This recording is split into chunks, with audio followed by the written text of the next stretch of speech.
Good afternoon. I want to welcome everyone to Alvis, and we are turning lives around every day. That's what we say. Our motto is we're turning them around by 180 degrees.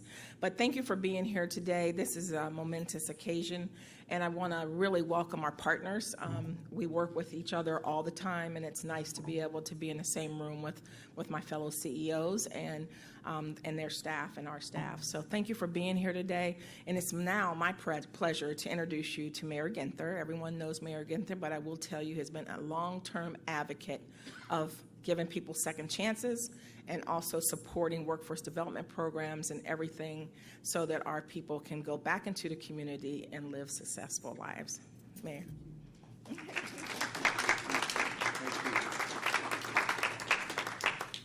Give it up for Denise. She's the best. So excited to be with you all and so thrilled about all the work that you all do every day, serving children and families in neighborhoods throughout our community.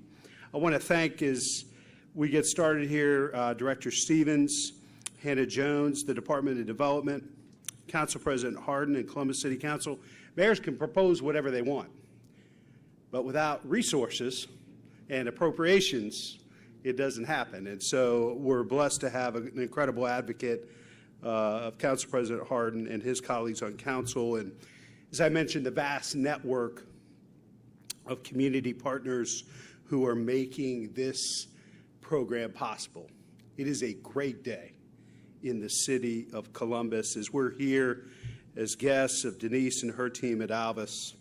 You know, as Columbus continues to grow, we remain committed to ensuring that every family in every neighborhood shares in our success. We believe in prioritizing and investing in those who traditionally been left out and left behind by the Columbus success story. We can't meet our full potential as a community until all of us are part of the winner's circle of economic prosperity and security. We believe that we will achieve growth that is both dynamic and inclusive by making sure that all of our neighbors have access to the opportunities they need to earn a stable living, provide for their families, and build a better life. That is why we continue to uplift the work of the Recovery and Resiliency Advisory Committee. Everybody remember that? I know we got to go back to the beginning of the pandemic. What happened after the Great Recession is there was a very dynamic recovery, but it wasn't really that inclusive. And quite honestly, families struggling didn't get back to their full economic earning power and wealth until right around the Great Pandemic. And COVID dramatically set them back.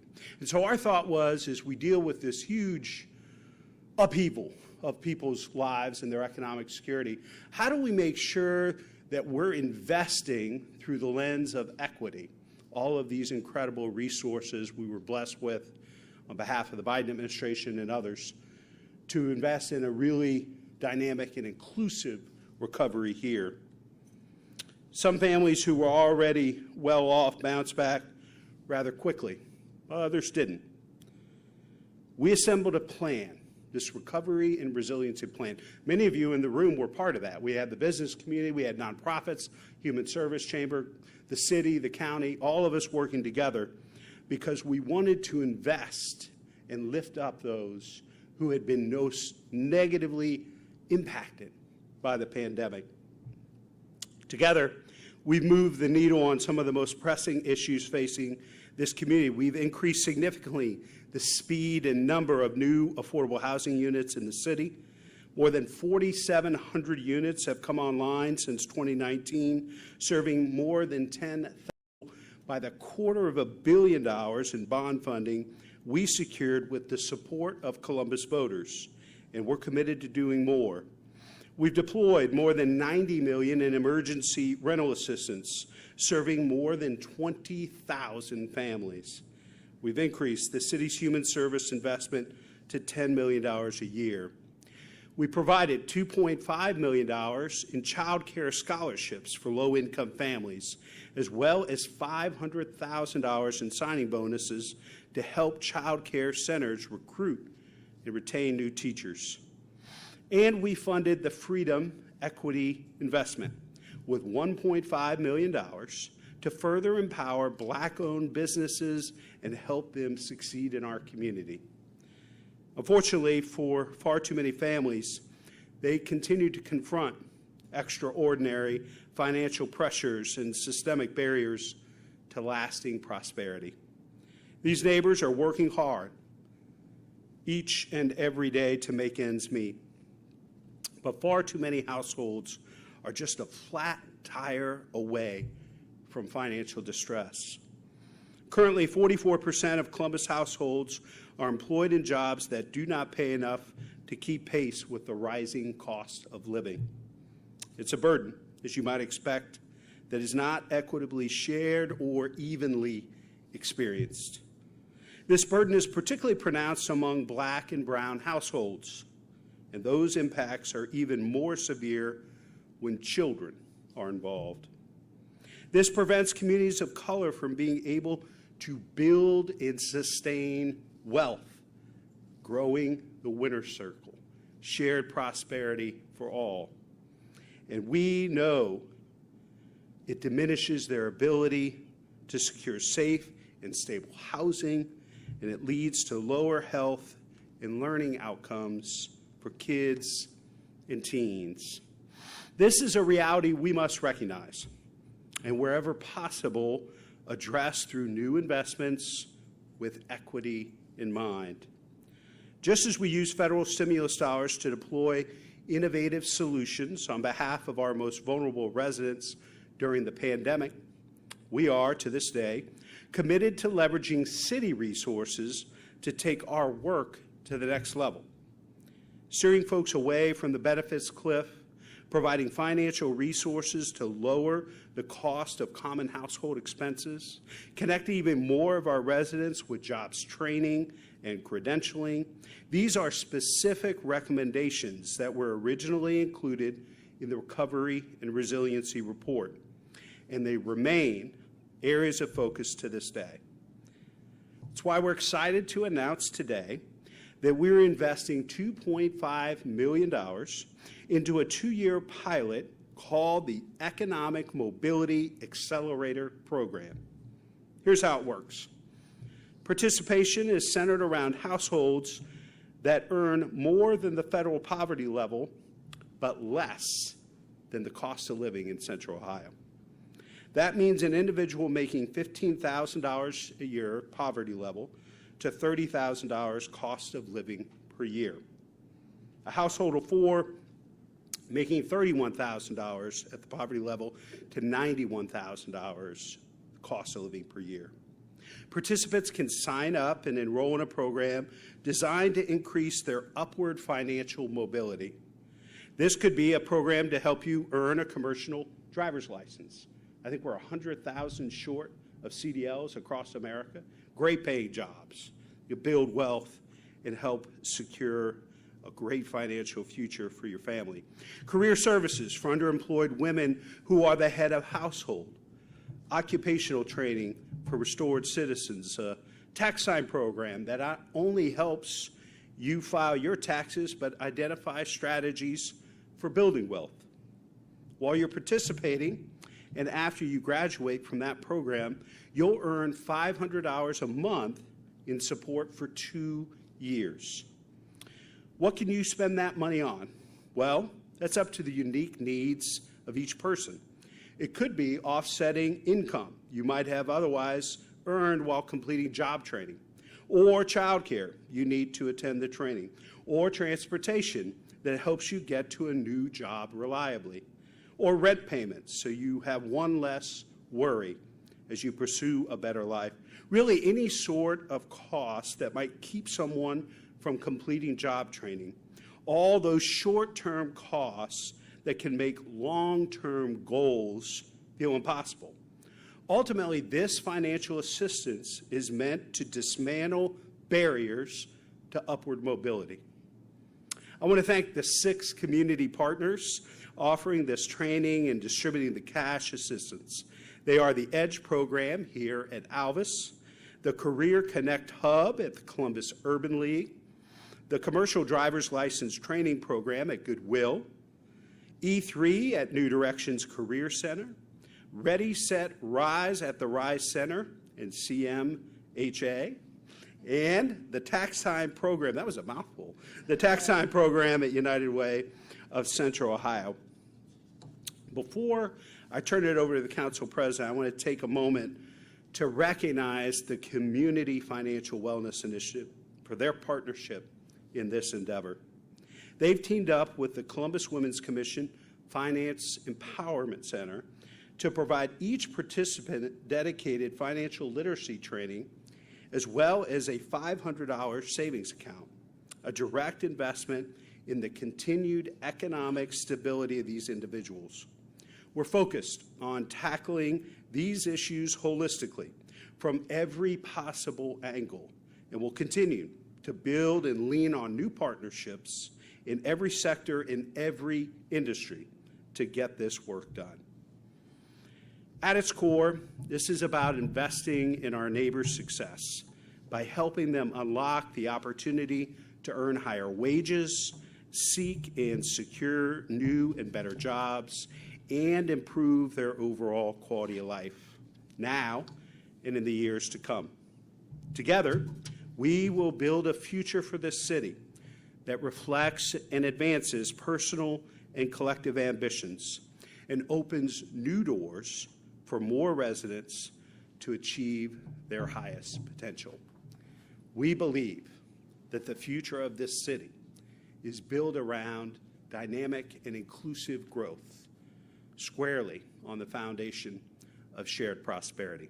So with that, I'll turn things over to Council President Harden.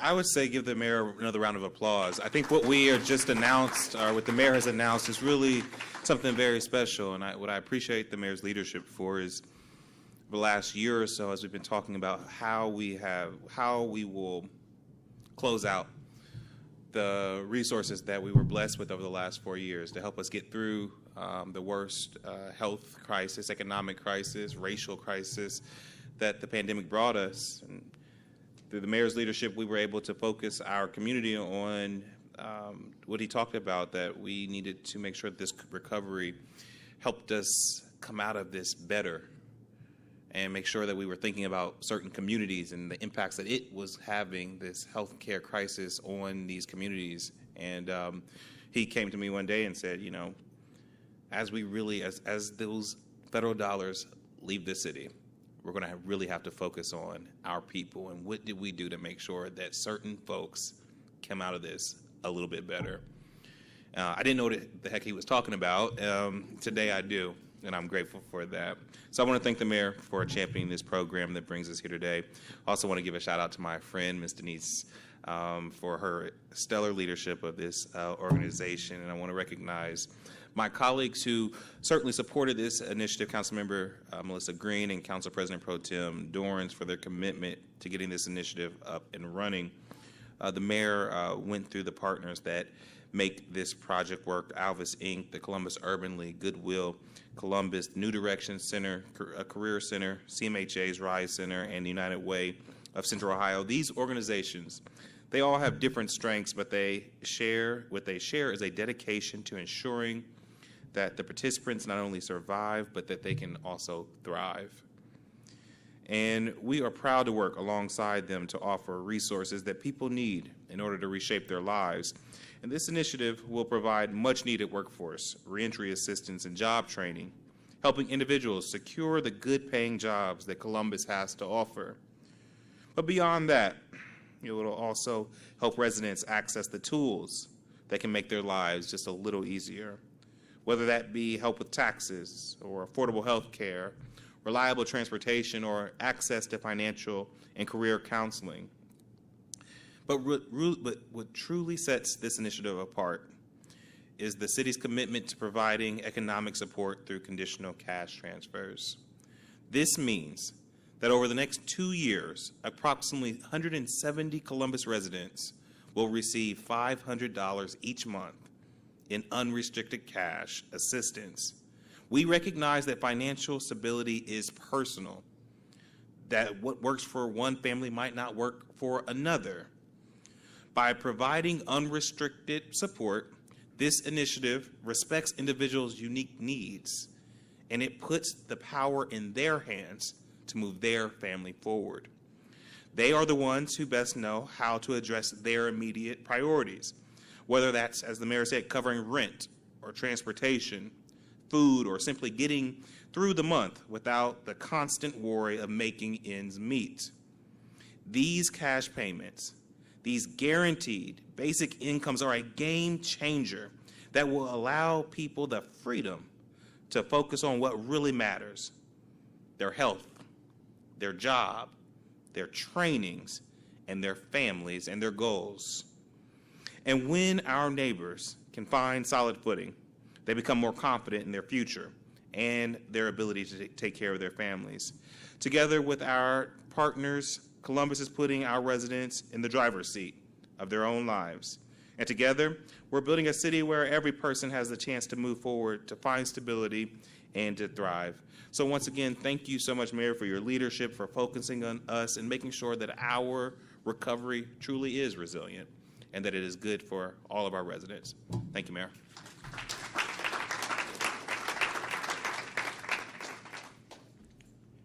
And I think I'm supposed to take questions from the press now. Any questions from the press about today's announcement? You can ask me anything on any topic, but in respect of everybody's time, if it's not about this topic, I'll stick around and you can ask me even about Ryan Day's play calling, if you wanted me to do that. If you just share your name and what news organization you're with. Yes? Jordan Laird with the Columbus Dispatch. Is this money coming from any kind of federal COVID funding, or is this coming from the general budget? I think this is coming from the rescue plan. What's it coming from? General fund dollars. General fund dollars. Yeah, $2.5 million for the 2-year pilot. Yeah, you got it. Yes. And with the number of people, I think you guys mentioned 170. If you have more people sign up, is there a plan for the future of this, or I know you said it's a pilot. That's why we call it a pilot. We think it's going to be a game changer, and our partners here think it's going to be a game changer for families. And this is all about building wealth. So what kind of shorter-term investments could we make through this lens of equity to help these families stabilize and build wealth for the future? And so our hope is that it's not something that is needed over a longer period of time, but once you earn that CDL, get that additional certificate or license or ability to earn more money, that this might be there in the future if we're able to support it and build it into a sustainable model for other families. Ultimately, what we want to do, and I've always said this, we want to have the biggest middle class of any city our size in the country. And the way that you do that is by investing in people who are working hard, playing by the rules, doing their part to give them an opportunity to go up the next ladder of upward mobility. What other questions? Yes? If people want to apply for this program, do they reach out to the nonprofits directly or the city? How should they go about that? How should they do it? Nonprofits directly. Through the nonprofits directly. And I think they're going to work on targeting and focusing on existing clients that are already part of these programs to make sure that this is as successful as possible. Any other questions? All right, I'll stick around to talk Ohio State, Penn State. See you guys.